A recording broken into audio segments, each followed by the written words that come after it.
Bienvenidos a un nuevo video. En esta oportunidad vamos a ver, después de haber visto el gobierno de Alvear, cómo se dan las elecciones presidenciales.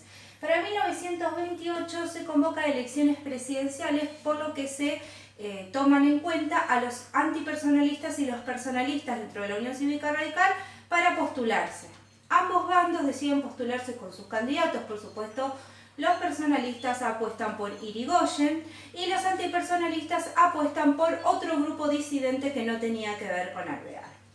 En 1928 gana con gran apoyo popular Irigoyen. Este gran apoyo popular, que sobre todo viene de la clase obrera y de las clases medias, era debido a las políticas de movilidad ascendente que había tenido Irigoyen en el primer gobierno. Debido a esto, estas clases pudieron avanzar económicamente y le dieron su apoyo para una segunda reelección.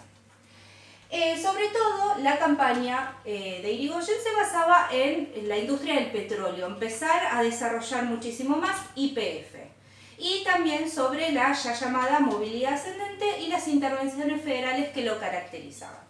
El grupo antipersonalista, que no estaba encabezado por Alvear, se terminó derrumbando debido a que, como el único objetivo de este, podríamos decirle, pseudopartido, era derrocar o vencer a Irigoyen, perdió popularidad entre la gente y terminó siendo derrotado por Irigoyen en las elecciones.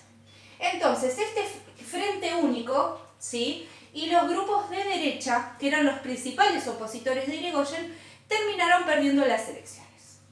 Como bien sabemos, para 1929, cuando se da el crack de la bolsa en Estados Unidos, y en 1930 comienza la Gran Depresión, que afecta económicamente a un montón de países, en nuestro país no iba a ser la excepción. Por lo tanto, se dio una gran crisis económica. ¿Qué consecuencias trajo esta crisis económica para Argentina? Cayeron notablemente las exportaciones, porque claramente esto era lo primero que iba a ser afectado, debido a que los países dejaron de consumir y comprar, sobre todo los que compraban productos argentinos, agropecuarios, textiles, etc.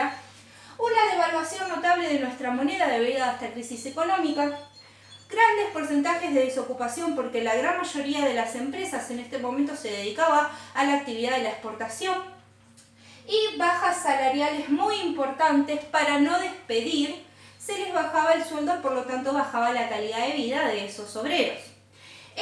Este efecto colateral de la Gran Depresión afectó sobre todo a las clases medias y bajas de la Argentina. Esto es algo que Irigoyen no pudo sostener con medidas políticas y sociales. Por lo tanto, hubo un sector de la sociedad que empezó a replantearse que Irigoyen no era apto para el cargo. Este apoyo para derrocar a Irigoyen venía de este sector militar que ya no tenía respeto por el gobierno radical. Este sector militar que habíamos hablado, que venía siendo politizado, empezó a tener sus dudas con respecto a la eficiencia del gobierno de Irigoyen, y además empezó a juntarse con estos conservadores que venían de grupos de derecha que querían derrocarlo a Irigoyen. Dentro del ámbito militar teníamos dos tendencias. Justo quería derrocar inmediatamente a Irigoyen e iniciar un gobierno militar.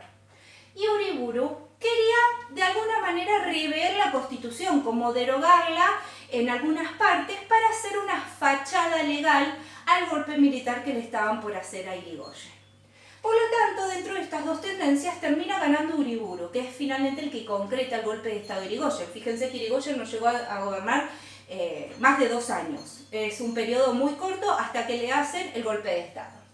Uriburu se juntó con estas organizaciones de derecha, los conservadores que venían teniendo sus disidencias con Irigoyen, para finalmente organizar el golpe militar. Para 1930, estas organizaciones, conjunto con Uriburu y el grupo militar, empezaron a avanzar hacia la Casa de Estado, donde decidieron que Irigoyen iba a ser enviado a la isla Martín García, y finalmente se establece la Junta Militar como gobierno provisional en Argentina. Este es el primer gobierno de facto que se da en Argentina, ¿sí?, establecido por los militares, en donde se desconoce la Constitución Nacional, como había planteado Uriburu. Entonces, hasta acá termina lo que sería el segundo gobierno de Irigoyen y las presidencias radicales que nosotros vimos del periodo del 20 al 30. Espero que se haya entendido. Cualquier cosa, saben que me envían comentarios o un mail.